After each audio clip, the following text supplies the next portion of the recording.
அன்புக்குரியவர்களே, இன்னைக்கு உயிர்த்த ஆண்டவர் பவுலுக்கு சாட்சி கொடுத்த நாள். ஆம் அன்புக்குரியவர்களே, ஆண்டவர் பல நபர்களுக்கு பல நேரங்களிலே பல இடத்திலே உயிர்த்த ஆண்டவராக காட்சி கொடுத்த பிறகு இன்னைக்கு பவுலுக்கு காட்சி கொடுக்கிறார்.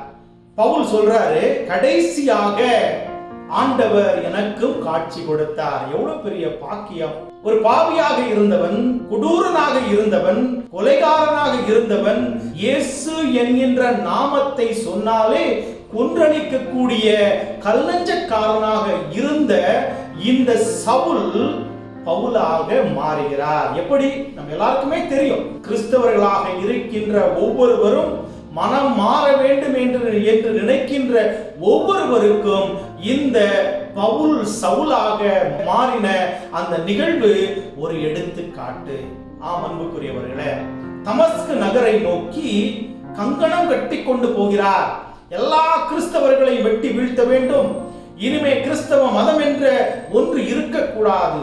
இயேசு என்கின்ற பெயரை இவர்கள் சொல்லவே கூடாது அப்படின்னு வெறித்தனமாக, வெறி பிடித்த வேட்டையனாக இவர் ஒரு வேங்கையினுடைய உருவத்தை எடுத்துக்கொண்டு எங்க போறார்? தமஸ்கு நகரத்தை நோக்கி குதிரையில போயிட்டு இருக்கிறார். அங்கதான் எந்த நிலை வந்தாலும் தன்னிலை மாறாத தெய்வமாக இருக்கின்ற ஆண்டவர் இயேசு கிறிஸ்து ஒளியை உண்டாக்கியவர்.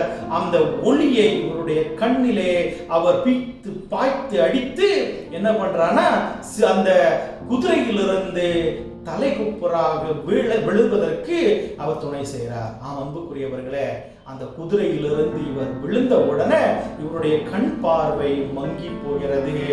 ஆண்டவரே, நீர் யார் அப்படின்னு இவர் கேட்கும் பொழுது இங்க ஒரு குரல் கேட்கிறது. சவுலே, சவுலே, ஏன் என்னை துன்புறுத்துகிறாய் அப்படின்னு கேட்கிறாரு. அப்ப இவர் என்ன நினைச்சிருப்பாரு மனசுல?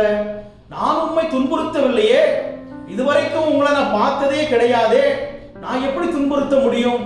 அன்புக்குரியவர்களை, சின்னம் சிறியவர்களுக்கு செய்கின்றதெல்லாம் எனக்கே செய்தீர்கள், நல்லதோ கெட்டதோ அது எனக்கே செய்தீர்கள் என்று சொன்னார். பார்த்தீங்களா ஆண்டவர்? அப்போ நாம மக்களுக்கு நல்லது செய்தால் அது இயேசுவுக்கு செய்தது போல, நாம் மக்களுக்கு தீயது செய்தால் அது இயேசுவுக்கு செய்தது போல, இங்கே இயேசுவை பின்பற்றுகின்ற, இயேசுவை நம்புகின்ற, இயேசுவை விசுவசிக்கின்ற அந்த மக்களை இவர் கொடுமைப்படுத்துவதற்காக போகின்ற பொழுதுதான் இயேசு இந்த கேள்வியை கேட்கிறார். சவுலே, சவுலே, ஏன் என்னை துன்புறுத்துகிறாய்? என் மக்களை துன்புறுத்துவதன் வழியாக நீ என்னை துன்புறுத்துகிறாய் அப்படின்னு சொன்ன உடனே இவர் அப்படி தடுமாறி போகிறார். அன்புக்குரியவர்களே, இன்னைக்கு அவர் முடிவெடுக்கிறார். இதுதான் உண்மையான ஆண்டவர், உயிருள்ள ஆண்டவர், இரக்கத்தின் ஆண்டவர், தன்னுடைய மக்களை ஒருபொழுதும் கைவிடாத தெய்வம் அப்படின்னு சொல்லி இனிமேல் வாழ்ந்தால் நான் இயேசுவுக்காகத்தான் அப்படின்னு சொல்லி முடிவெடுக்கிறார்.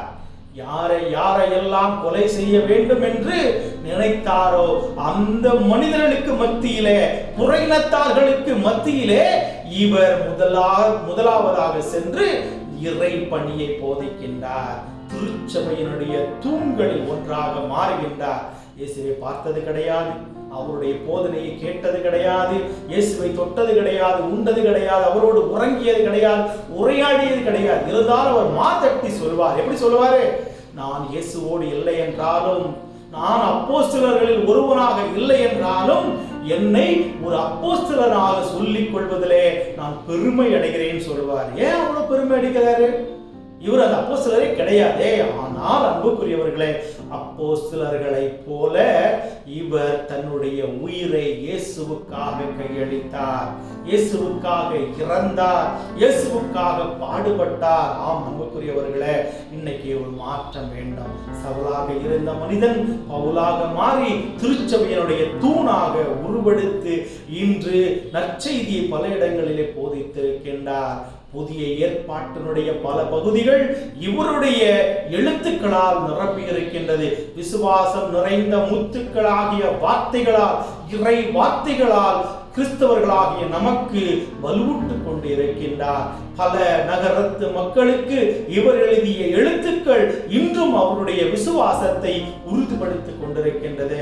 ஆம் அன்புக்குரியவர்களே, இந்த பவுலனுடைய இந்த சாட்சிய வாழ்வு நமக்கு ஒரு எடுத்துக்காட்டாக இருக்க வேண்டும். இன்றைய நாளில் நாம் ஆண்டவர்கிட்ட கேட்போம், ஆண்டவரே, நானும் பாவியாக இருக்கிறேன், சபலை போல பிறரை கொடுமைப்படுத்திட்டு இருக்கிறேன், அடிமைப்படுத்திட்டு இருக்கிறேன், அவர்களை நான் மட்டப்படுத்திக்கிட்டு இருக்கிறேன், தேவையில்லாத வார்த்தை பேசிக்கிட்டே இருக்கிறேன். இன்னைக்கு என் குடும்பத்துல என் மனைவியை நான் தவறுதலாக பேசக்கூடாது, என் கணவனை நான் பேசக்கூடாது, என்னுடைய பிள்ளைகளை நான் தேவையில்லாத தகாத வார்த்தைகளால் பேசக்கூடாது, அடுத்தவர்களை என்றுமே நான் மகிழ்வித்து பார்க்க என்னைக்கே நான் மனமாற்ற எனக்கு வரந்தாரும் என்று நாம இன்னைக்கு ஆண்டவர்கிட்ட கேட்போம்.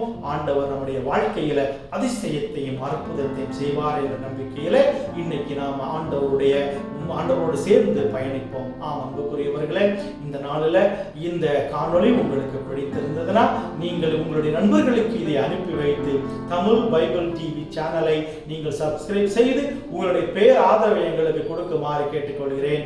God bless you.